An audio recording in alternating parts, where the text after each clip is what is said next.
After 3.5 years of wage freezes, Qantas engineers are calling for a fair pay rise. With support from the Qantas Engineers Alliance, the alliance includes the Australian Workers Union, the Australian Manufacturers Workers Union, and the Electrical Trades Union. Around 1,100 engineers across the country have undertaken strike action after Qantas refused to come to the bargaining table. Given Qantas's recent negotiating tactics where they illegally sacked over 1,700 workers, this shouldn't surprise anyone. The strike started in late September across the country, including in Sydney, Brisbane, Canberra, Melbourne, Adelaide and Perth. More recently, on 25th of October, workers and the Alliance picketed the Qantas annual general meeting in Hobart.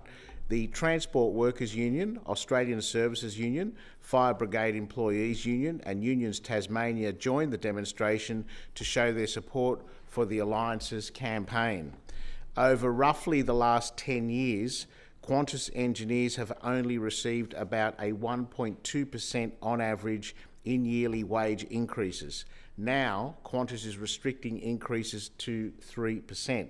Let's be clear, Qantas engineers' jobs are vital to the safety of our flights. These workers perform the safety checks on planes to ensure they are up to standard, like checking the brakes and the wheels, marshalling and towing the planes, and observing to ensure that aircraft are operating properly as they prepare for takeoff. Paul Farrow, the AWU's National Secretary, very rightly made the point on the Today Show that Qantas's top safety record is all thanks to the high standards and diligence of Qantas engineers. It appears that Qantas has learnt little from its previous mimicking of American-style corporate bullying tactics.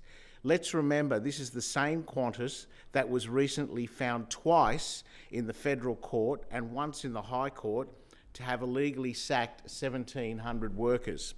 Found in the District Court to have illegally sacked Work Health and Safety Representative Theo Serematidis in the early days of the pandemic, following him expressing concerns for his colleagues who were cleaning planes coming from overseas, and is set to fork out $100 million in penalties and $20 million to impacted customers following a ACCC case which found that Qantas misled customers by advertising flights that had already been cancelled and delaying notifying customers of cancelled flights. Last financial year, Qantas made a $1.25 billion profit. Yet despite all this, they continue to be bloody-minded about sitting down with the engineers and their unions to negotiate a fair pay deal. At the recent Qantas annual general meeting, CEO Vanessa Hudson announced that Qantas will provide all non-executive staff a $1,000 thank you payment. These loyal employees deserve a long-term investment in them from their employer through a decent wage increase, not just a one-time payment. It is difficult to even remember the time where Qantas actually lived up to its motto of the spirit of Australia. According to Qantas's 2024 Code of Conduct and Ethics, its non-negotiable business principles include, and I quote, "We are committed to safety as our first priority. We treat people with respect and we act with honesty and integrity, upholding ethical standards." Let's see these words actually turned into action.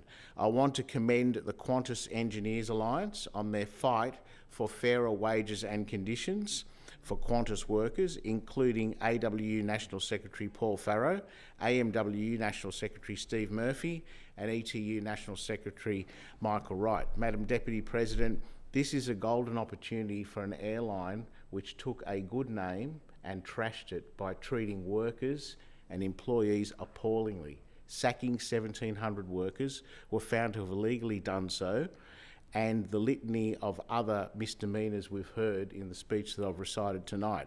It's time that the CEO, Vanessa Hudson, actually made good on her word about changing the culture at Qantas and turning that once great airline into the great airline it should be again, and looking after its employees first.